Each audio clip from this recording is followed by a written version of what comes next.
Hello, Macomb County High School students. My name is Shannon Williams, and this is my partner, Sarah Strobeck. We work here at the Macomb Intermediate School District with one goal, to make sure all of you graduate from high school, career, and college ready. Achieving this goal is made possible from the strong partnerships we have with your high school teachers, school counselors, local businesses, and so many other supportive adults who believe in you and your potential to achieve a successful career. But really, in the end, it is up to you. As you work your way through this video series, keep in mind, everyone's journey will be as unique as each of you are.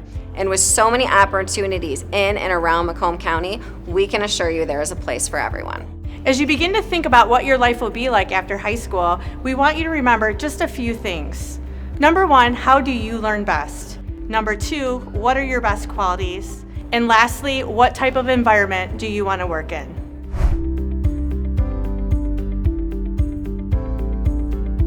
In this video, we're going to discuss what job seekers need to know as they approach the labor market. To assist in this conversation, we surveyed hiring managers from around Macomb County and posted their advice on our Macomb Engage website just under the Operations Senior tab.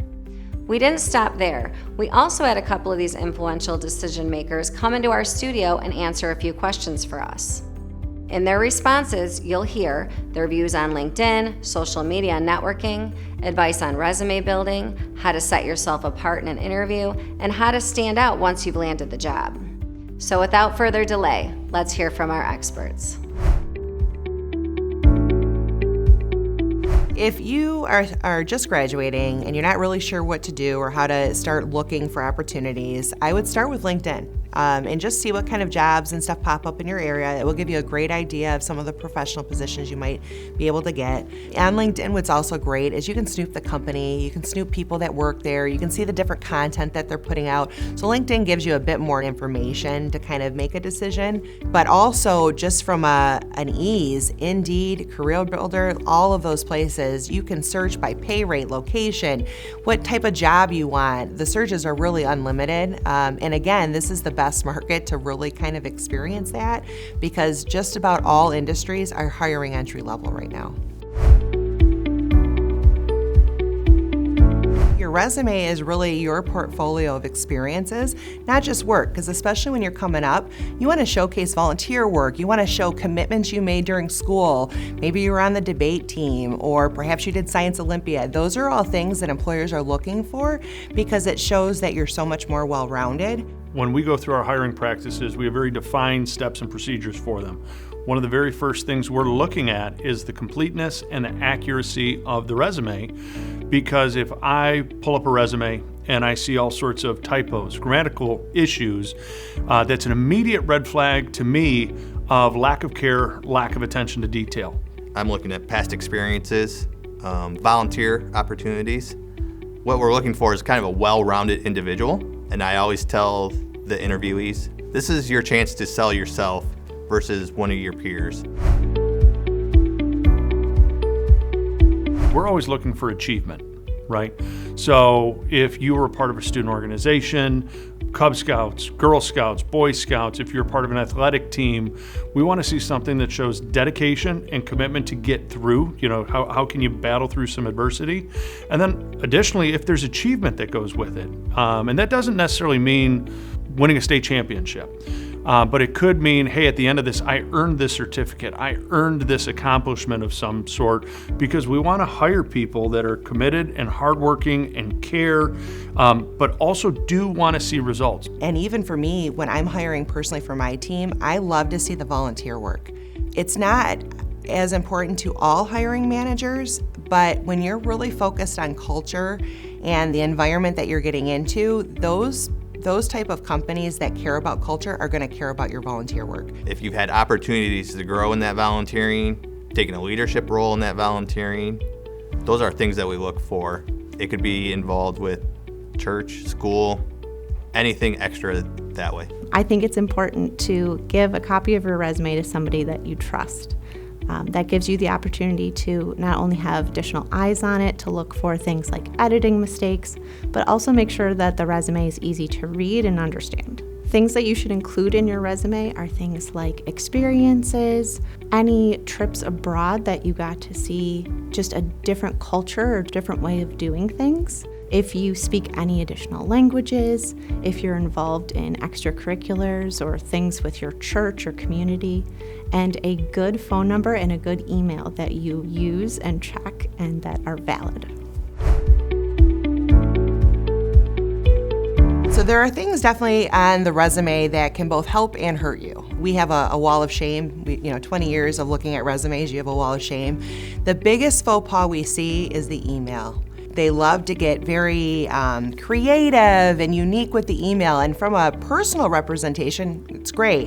When you're looking for a job, sometimes that personalized email isn't appropriate for a job seeker. When I do interviews, I also have 2 colleagues with me. I know they look at typos because they feel like that's a lack of paying attention to detail. They're also an older generation, so they don't like gaps. They like to know why that gap is missing sometimes, or if it's somebody that's had a lot of job experiences but they're changing frequently. I personally look at that, and that will make me wonder why. So having an explanation as to why on the resume, there might be quite a few jobs. The other thing I typically look for is I don't want the generic fill-in on a resume. You can tell if it's just kind of general information. I would like to know more about you as an individual. What highlights you and does set you apart compared to your classmate or another interviewee. Is a LinkedIn profile important in today's world and in our careers at Kangaroo? 100%.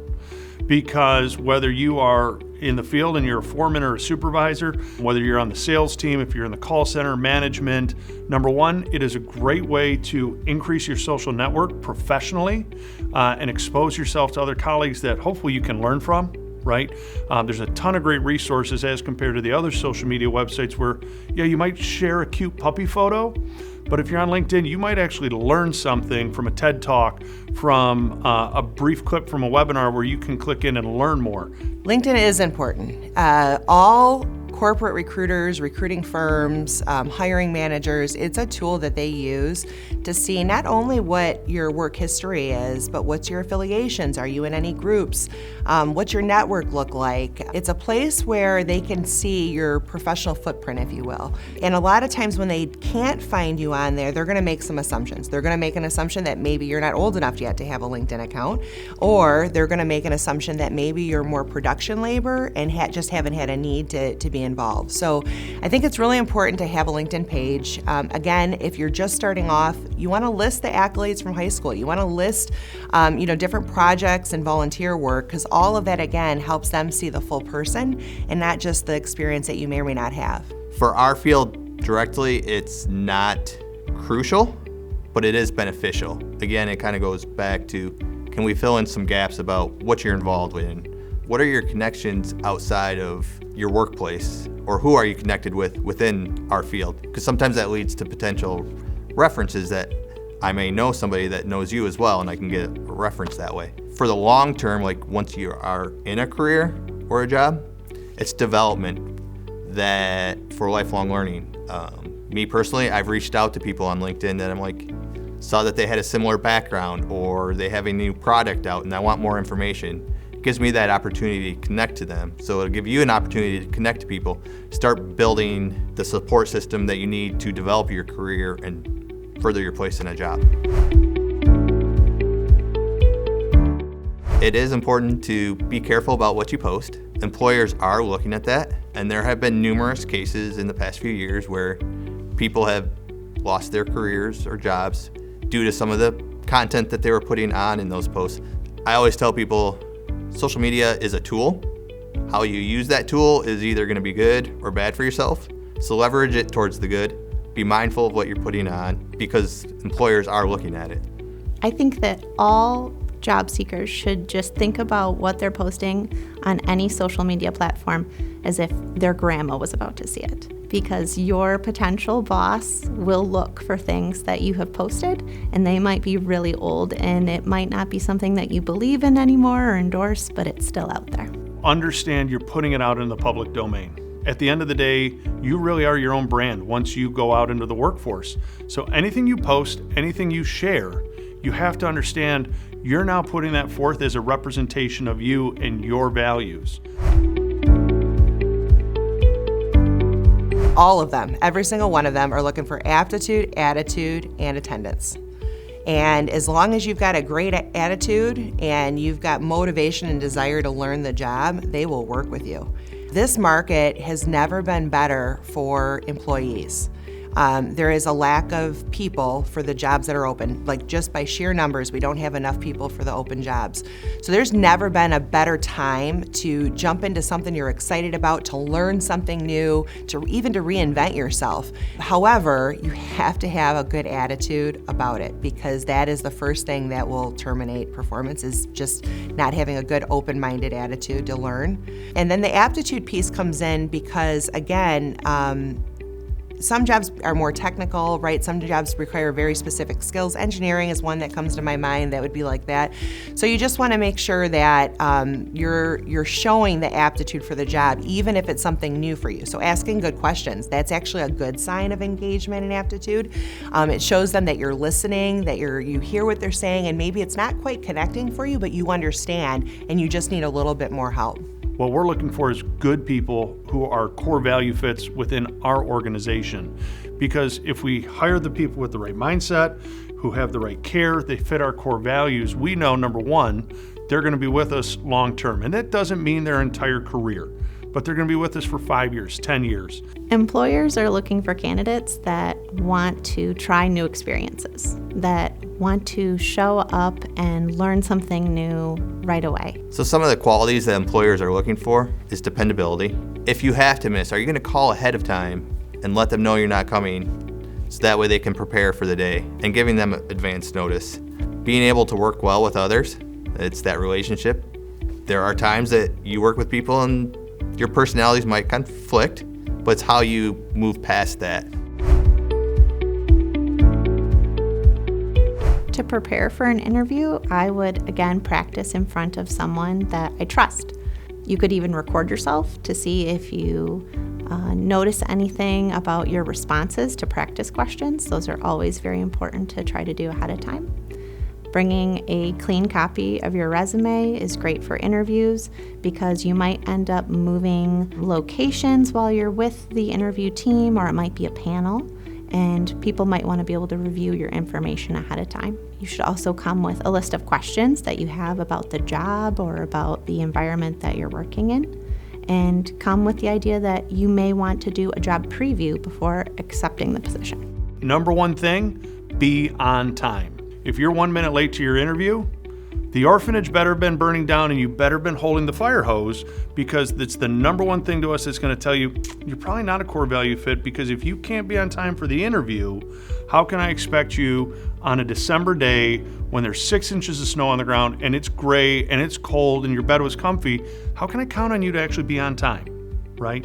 So step one, always, always, always be on time. If you don't make eye contact, and I know that that's a learned skill for some people, but eye contact just shows them that you're not interested, you're not paying attention. And please turn your phone off. If it rings or buzzes, it distracts you from the conversation. They're aware that you hear the distraction and that it happened during the meeting, and it just all the way around, it doesn't look good. So please, please turn off your phones, good eye contact, and then really just dress the part. So some of the ways to prepare for an interview are, before the interview, it's good to look at their website or get information from somebody that works there, just to have a background of the company. It shows that you're prepared. You can prepare questions for yourself when you're at the end of the interview. Another way is to practice. You know, you might not know the specific questions they're going to ask, but if you go online and research questions, it'll at least get you in the practice of somebody asking you a question and you being able to answer within a reasonable amount of time. Being prepared with dress doesn't always mean a suit and tie, but you want to take time to at least make yourself more presentable. And then I always tell people, follow up after the interview. A quick email saying thank you for your time, any follow-up questions will set you apart as well. Something that the job seeker can do to stand out is to follow up with their supervisor or with the person that they might be precepting with, asking for constructive feedback. And anytime that you can go to your supervisor before your supervisor comes to you to do something like a 30-day check-in or anything like that, really shows that you're invested in the job and that you want to be there. Be positive. Be happy. You know, it's so easy to look at the negatives in the world, but one of the things we look for is how do you bring the fun to your previous job or in your previous endeavors? We want people who are excited to show up to work, and it may be hard work, but are you excited and do you have a positive attitude about it because at the end of the day you're helping people? Volunteer for things, make sure the kitchen is clean. If people have left and chairs aren't pushed in, push the chairs in. It's little things like that that will show the hiring manager or your direct supervisor that you care about where you work and you care about the people around you. Act for the part you want, not necessarily the part that you're in right now. And I will tell you, in my career, it's never failed me. I know there is, especially right now, there's this idea that, you know, you should only work for the job that they gave you, right? There's this kind of this push and pull right now going between employers and employees. But the reality is, to stand out, it takes somebody that's willing to put in the extra effort and go that extra mile for the job. For high school students that are about to graduate and are unsure what to do, my advice is to try some things, because you don't ever know until you jump in and try. And I think a lot of times for high school kids, they haven't had enough experiences to really even know what they want to be. So my advice would be to try something. Maybe you think the medical field sounds interesting, go work as a patient assistant. If you think the business world is something that you're interested in, Enterprise has a great program that will start you without having a degree initially. So I think my advice would be find something that maybe you might be interested in and try it. And then if you like it, once you kind of learn what it's about and you like it, then you can figure out what are the next steps to get me the degree or the certifications I need to continue my career growth in the right place. If you don't like it, no harm, no foul. Now you start and look for something else. I would say that the things that you feel like are easy to you now, whether that be leadership or just speaking with people that you're meeting for the first time, use all of those great qualities that you have and use them for your position. Not everybody has to be a doctor or a nurse. There's a lot of wonderful people that work in many different areas of the hospital, and we need all of those great characteristics and qualities in all of those spaces. The advice that I'd give my 18-year-old self would be to take a little bit more risk. When I was 18, I feel like I was a little conservative or pulled back. I would not go out and ask questions. One of the opportunities I would take probably is to shadow people in different fields more frequently, especially knowing I have a little bit more time at that point than I do now, and then just asking those questions. Welcome back. Now that was a lot of great advice, but I'm sure it can still feel overwhelming at times. Just remember, you have time. Do your research, find a job that you can grow with and develop into a career. It won't happen overnight, but with hard work and perseverance, anything is possible. Now, as you put this advice into action, you still might need one-on-one assistance. To help with this, we invited Chris Robson, Youth Program Coordinator, Macomb St. Clair Michigan Works, to the program. Welcome, Chris. Thanks for the opportunity, Shannon. I'm happy to be here today. Sounds like you've had some great guest speakers today who've been able to provide quality guidance for students who are entering the workforce after graduation. And speaking of experts, Chris, can you tell our viewers about the resources and programs available at Michigan Works? I'd be happy to. Macomb St. Clair Michigan Works has programming that's designed to help young adults successfully launch into the labor force. We call that program Young Professionals. And at its core, it's a mentorship program for 18 to 24-year-olds who need help taking the first step or maybe a next step in developing a career plan. The goal of the program is to help our participants land and keep a job in an in-demand industry. So what I love about the program is that we have knowledgeable and caring staff that spends time getting to know you and helping you develop an individualized plan for employment. There are lots of programs that can help you identify your employment goals, but the reason why Young Professionals is so successful is that we help our participants break their plan down into small, incremental action steps, and we coach them through each one of those steps. And if our participants hit any roadblocks while they're working, their career counselor will work closely with them to identify resources to get them right back on track. You know, I really appreciate the way your program breaks everything down into manageable steps. Can you share some of the other benefits that the program offers? Yeah, you bet. Young Professionals has lots of tools that help young adults be successful at work and at life. Just to name a few, we offer free mental health counseling. We have financial literacy workshops like how to set up a budget and pay your taxes. We tour local businesses and learn about jobs from industry pros. We help participants access pre-apprenticeship and apprenticeship opportunities. And we help young people grow their work history by offering paid work experience. For those that choose short-term training, we can provide tuition assistance. And we have several workshops that help participants get ready for their job search, like mock interviewing, resume development, dress for success, and how to conduct an effective job search. And again, each participant is going to engage in a unique variety of activities during their participation. And once they've worked the steps of their plan, they're ready to begin their job search and land that job. Wow, that's amazing. I didn't realize Michigan Works had so many wraparound services. Are there any other special features that participants should know about? So one of the best features of Young Professionals is that our services don't end just because you've landed a job. We continue to coach participants for 1 whole year after they start working. We want to make sure that they continue to thrive by offering our ongoing support at regularly scheduled check-ins. That's incredible. Support for a full year after they start working, that's great. Speaking of time though, how long did you say participants are usually in the program before they find employment? And for our viewers that are interested, where can they go to find more information? So great question. Most of our participants are in our program about a year or 2. I also want to mention that there's no cost to joining the Young Professionals program, but we do choose to work with young adults who are willing to demonstrate a commitment to themselves and are also willing to work the steps of their career plan. So for those in the audience who might be interested in learning more about Young Professionals, I want to direct them to our website, msc-mw.org. They can also find Macomb St. Clair Michigan Works and its Young Professionals program on socials like Instagram, X, LinkedIn, and Facebook. So thanks for letting me share today about something that I love, and I hope to see some of our audience and Young Professionals soon. No, thank you for being here today, Chris. That was very informative, and we truly appreciate all of the resources available through Michigan Works. Well, that concludes the Macomb Engage episode for job seekers. We hope that you found the information useful and are able to put it into practice. As a reminder, be sure to visit the website for additional resources and templates. Now, good luck on your next adventure.